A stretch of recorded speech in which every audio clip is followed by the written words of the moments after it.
साथियों नमस्कार, स्वागत है आप सभी का 50 मिनट शो में। आज हम लोग मैथ्स के महत्वपूर्ण प्रश्न देखेंगे जो आपके एग्जाम के लिए काफी मददगार साबित होंगे। तो चलिए बिना कुछ देरी के हुए सेशन को स्टार्ट करते हैं। और हाँ, आप सभी छात्रों से मेरा आग्रह होगा कि आप सभी छात्र इस सेशन को लाइक कर दीजिए। आइए सवालों के पास बढ़ते हैं। पहला सवाल आपके स्क्रीन पे दिख रहा है, जिसका उत्तर आपको कमेंट बॉक्स में बताते रहना है। सवाल है कि 20 पुस्तकों का क्रय मूल्य X पुस्तकों के विक्रय मूल्य के बराबर है। यानी 20 का जो CP है वह X के SP के बराबर है। तो आप यहां से दोस्त CP और SP का रेशियो बता सकते हैं। CP और SP का जो रेशियो आ रहा है वह X अनुपात 20 आ रहा है। आगे सवाल में कहा गया है कि इसे 25% का लाभ हुआ है। आप सबको पता है कि 25% लाभ मतलब 1/4 लाभ।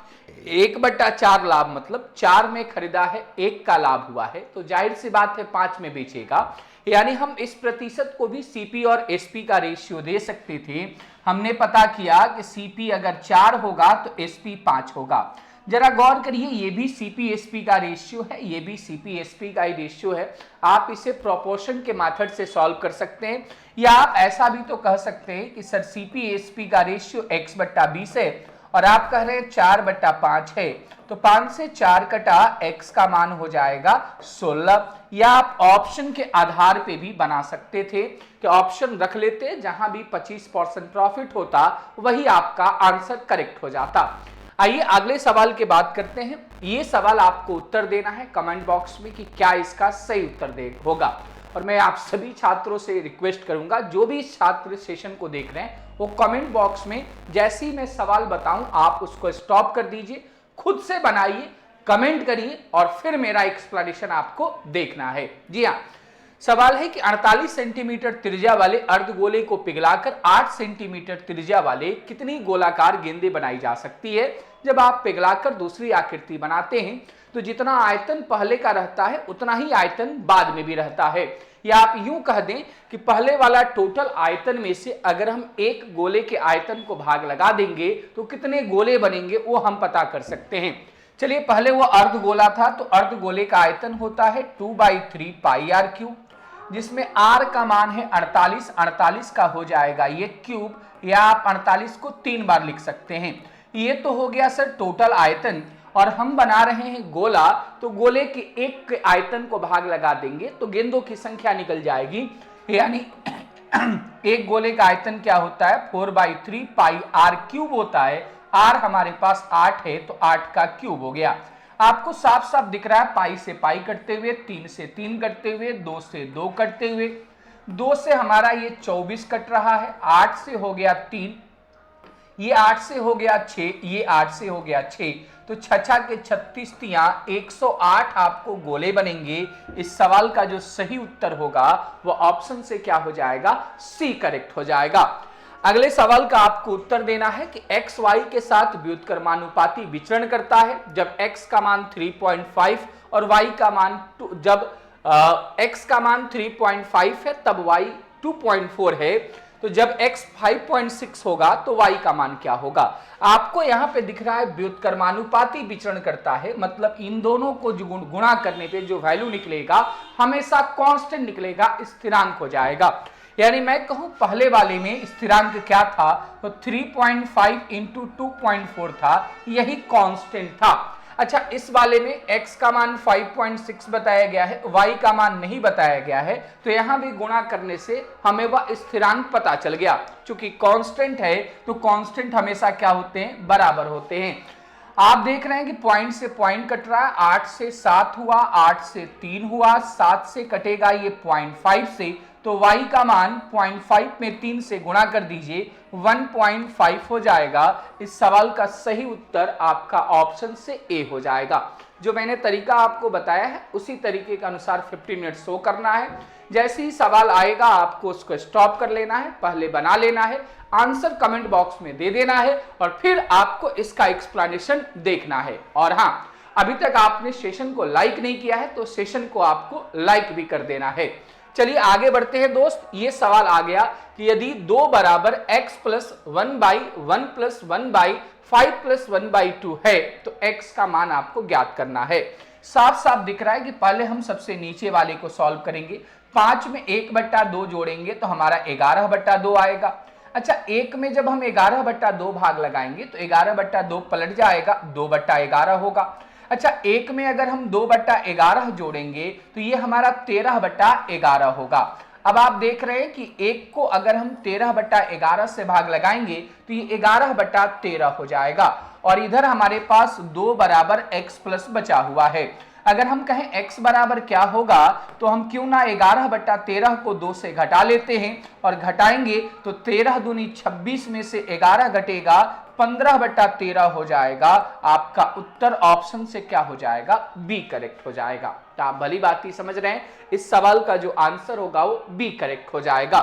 आगे बढ़ते हैं दोस्त अगले सवाल के पास कि ए और बी की वर्तमान आयु का योगफल 30 वर्ष है, 5 वर्ष बाद उनकी आयु का अनुपात 3:2 होगा, तो ए की वर्तमान आयु ज्ञात करें। अब जरा गौर करिए, अगर वर्तमान में ये 30 है तो 5 वर्ष बाद योगफल क्या होगा, तो ए भी 5 वर्ष बढ़ेगा और बी भी 5 वर्ष बढ़ेगा, यानी टोटल 10 वर्ष बढ़ेगा। यानी 5 वर्ष बाद दोनों का जो टोटल आयु होगा वो 40 वर्ष होगा, जिसका अनुपात आपको दे रखा है 3:2। ए की बात हुई है तो ए तो 3 रेशियो था, 3 रेशियो का चलिए मान निकालते हैं। 5:40 दिया गया है, 1:8 होगा, तो ये 3 रेशियो हो जाएगा 24 वर्ष।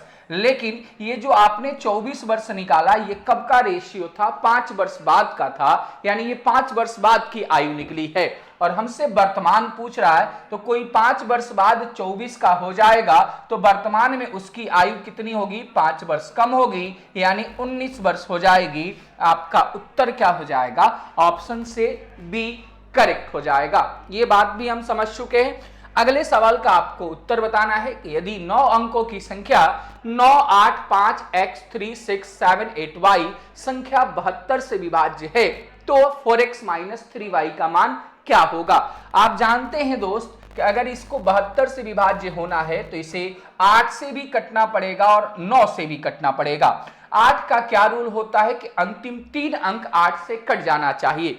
आप भाग लगाएंगे, 8 × 9 = 72, 6 बचा तो y के जगह पे 4 रहेगा, तभी तो 64 हो पाएगा, और ये 8 से कट जाएगा। यानी 8 से कटने के लिए इस y के जगह पे 4 होना पड़ेगा। हमें 9 से भी काटना है, 9 से भी पूरा कटना चाहिए। क्यों? क्योंकि तभी 72 से कट पाएगा। 9 का क्या नियम है कि अंकों का योगफल 9 से कटना चाहिए। अच्छा, जब आप अंकों का योगफल करते हैं ना, तो जोड़ने पे अगर 9 आ रहा है तो उसका कोई मतलब नहीं होता है। जैसे 6, 3, 9, इसका कोई मतलब नहीं, 9 यहां भी कोई मतलब नहीं, 5 और 4, 9 यहां भी कोई मतलब नहीं। बचा क्या, 8, 7, 15, 15, 8, 23। अच्छा, 15, 8, 23 हो चुका है, तो x के जगह पे हम क्या ऐसा रख दे कि ये 9 से कट जाएगा। तो चूंकि हो चुका है 23, तो अगर हम x के जगह पे 4 रख देते हैं तो 23 और 4 हो जाएगा 27, और ये 9 से कट जाएगा। यानी x के जगह भी 4 आया, y के जगह भी हमें 4 ही पता था, तो हमसे पूछ रहा है 4x - 3y, यानी 4 × 4 - 3 × 4 आपसे वैल्यू पूछी जा रही है। तो जाहिर सी बात है कि 16 में 12 घटाएंगे तो आपको उत्तर के रूप में क्या मिलेगा, 4 मिलेगा। ऑप्शन हमारा बी करेक्ट हो जाएगा। आइए अगले सवाल पे बढ़ते हैं दोस्त। अगला सवाल कह रहा है, एक कक्षा के 3 सेक्शनों ए, बी और सी में 100 छात्र हैं। तीनों सेक्शनों के औसत अंक 84 है, बी और सी का औसत 87.5 और ए का औसत अंक 70 है। जी हाँ, तो ए में छात्रों की संख्या कितनी होगी। अगर हम बात करें तो बी और सी का पता है और ए का मुझे पता है, और हमें तीनों का पता है, बी और सी का पता है, ए का पता है, और इनका मिलाकर पता है। तो हम एलिगेशन के आधार पर बी और सी और ए की संख्या का अनुपात निकाल सकते हैं। जरा गौर करिए, बी और सी का 87.5 है और ए का हमारे पास 70 है, और ये तीनों मिलाकर का हमें 84 था। तो हम एलिगेशन करके हम बी और सी की संख्या और ए की संख्या का हम अनुपात निकाल सकते हैं। हम जानते हैं एलिगेशन उसी समय तो लगाते एक चीज पता हो, दूसरी चीज पता हो और दोनों मिलाकर पता हो। ये जो 84 है ये तीनों का ही तो बी, सी और ए का ही तो है। चलिए एलिगेशन करते हैं, बड़ा से छोटा घटाते हैं। 70 और 14 का 84 का अंतर 14 होगा और यहाँ पे अंतर 3.5 का आएगा।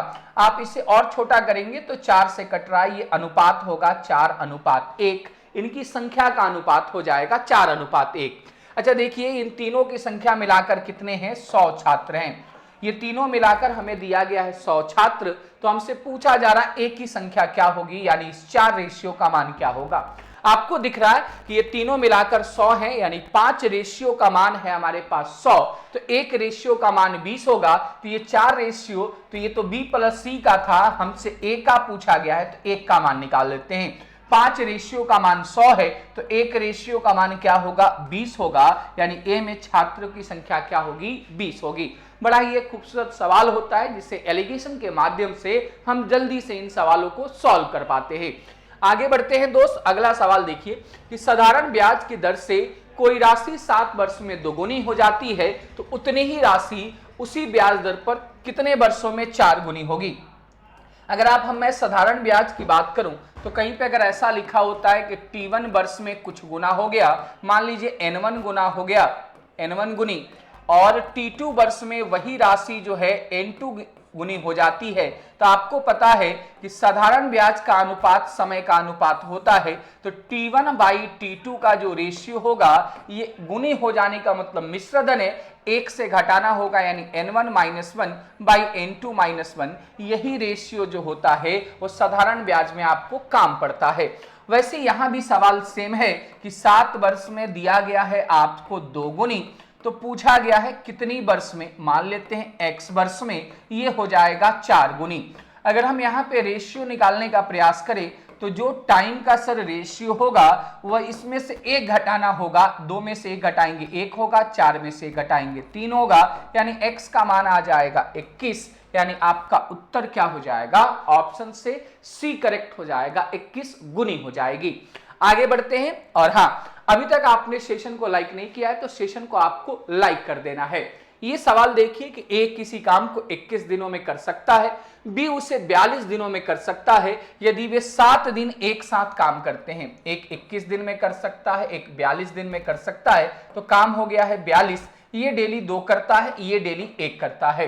कहता है दोनों मिलकर 7 दिनों तक काम किए थे, तो दोनों मिलकर अगर 7 दिन में काम करेंगे, 7 दिन काम करेंगे तो एक दिन का काम तो 3 हो रहा है, 7 दिन काम करेंगे तो काम हो चुका है 21। 42 में से 21 काम हो चुका है, यानी अभी भी काम बचा हुआ है 21, तो कह रहा है काम का कितना हिस्सा बचेगा। अच्छा 21 जो बचा हुआ है कितना में से, 42 में से, तो भाई इसको भिन्न बनाने के लिए जो बचा हुआ है उसको भिन्न पूछ रहा है, तो 21 बचा हुआ है 42 में से, यानी अभी तक भी 1/2 काम बचा हुआ है। या आप ऐसे भी समझ सकते थे कि 42 में से 21 हुआ है, यानी आधे काम हुए हैं, और आधे काम हुए हैं तो जाहिर सी बात है आधे काम बचे होंगे, यानी इस सवाल का जो सही उत्तर होगा दोस्त ऑप्शन से बी करेक्ट हो जाएगा। ये बात कर लेते हैं कि विपिन किसी यात्रा की 1/3 दूरी 30 किलोमीटर प्रति घंटे की चाल से और शेष दूरी 40 किलोमीटर प्रति घंटे की चाल से तय करता है, तो उसे यात्रा पूरी करने में 12 घंटे लगे हैं। अच्छा 1/3 दूरी तय करने का मतलब क्यों ना हम मान लेते हैं कि 3x का ये x जो है वह 30 के स्पीड से गया है। 1/3 जाने का मतलब क्या हुआ, 1/3 जाने का मतलब हुआ कि 3 दूरी थी तो 1 गया है, तो हमने कहा भाई 3x दूरी थी तो 1x गया है, किस स्पीड से, 30 के स्पीड से, तो शेष दूरी कितनी बची, 2x बची, ये गया है 40 के स्पीड से। अच्छा x गया है ये 30 के स्पीड से और 2x गया है अगर ये 40 के स्पीड से, तो दोनों मिलाकर जो समय लगे हैं वो 12 घंटे लगे हैं। चलिए काटते हैं, 30-20 का एलसीएम होगा 60, यहां से 2x और यहां से 3x हो जाएगा 5x बटा 60 बराबर 12, तो आपको दिख रहा है कि x का मान 144 आ रहा है। सवाल हमसे क्या पूछ रहा है दोस्त, यात्रा की कुल दूरी, और कुल दूरी तो हमने 3x मानी थी, तो x बराबर 144, तो 3x बराबर 432 किलोमीटर हो जाएगा, यानी इस सवाल का जो उत्तर होगा वो ऑप्शन से क्या करेक्ट हो जाएगा, सी करेक्ट हो जाएगा। तो ये भी बात हम लोग भली भांति समझ चुके हैं। अब मैं आपको यहाँ पे 5 सवाल एक्स्ट्रा दे रहा हूं जिसका उत्तर कमेंट बॉक्स में आप सभी को बता देना है। 5 सवाल आपके लिए होमवर्क रहेगा। जैसे एक सवाल ये रहा, लसा का सवाल है कि संख्याएं 3, 5, 7 के अनुपात में है, लघुत्तम 24 और 15 है, तो दूसरी और पहली संख्या का अंतर पूछा गया है। और एक सवाल और है कि ए की आय बी की आय से 40% अधिक है, सी की आय ए और बी की कुल आय से 30% कम है, तो ए की आय सी की आय से कितनी प्रतिशत कम होगी। और तीसरा एक समीकरण दिया गया है x square plus 11x minus 26 equal 0 और इसका आपको मूल ज्ञात करना है, यानी x का मान ज्ञात करना है। और चौथा सवाल एक अलजबरा का छोटा सा सवाल है कि 9x square plus 16y square equal 60 दिया गया है, 3x प्लस 4y का मान 6 दिया गया है, तो आपसे xy का मान पूछा जा रहा है। और एक लास्ट ये सवाल का जवाब तो वही सभी छात्रों से आना ही चाहिए कि एक निश्चित मोबाइल सेट के मूल्य में 10% की छूट दी जाती है और फिर कम किए गए मूल्य पर 10% की छूट दी जाती है, तो क्रमिक छूटों की यह श्रृंखला निम्न में से किस एकल छूट के बराबर है। तो कुछ क्वेश्चंस मैंने आपको SW के रूप में दिए हैं और मैं आशा करता हूं कि आप सभी सवालों का उत्तर कमेंट बॉक्स में जरूर देंगे। और हाँ, सेशन अगर आपको पसंद पड़ा होगा तो सेशन को आप लाइक भी करेंगे। मिलेंगे अगले सेशन में, मिलते हैं जल्द। जय हिंद।